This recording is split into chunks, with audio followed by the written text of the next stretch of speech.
Hello friends, welcome to Farm Facts YouTube channel.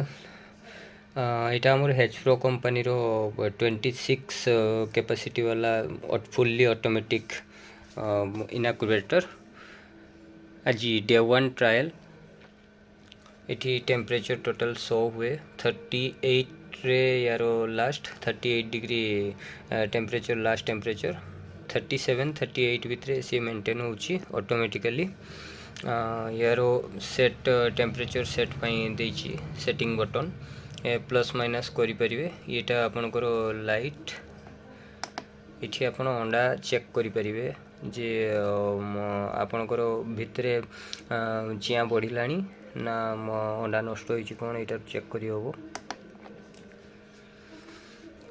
ये plus button रो आ गोटे काम रही याकू जदि आम प्रेस करवा ताले ये रोटेट हो देखो आपन को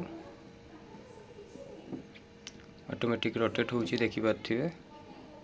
तो डे 1 ट्रायल काली पुणी मु डे 2 रो आपन को वीडियो पोस्ट करी रे ट्रायल बेसिस रे आना आइची ठीक काम करची कि नाही देखा जाऊ 21 डेज तो लागियो।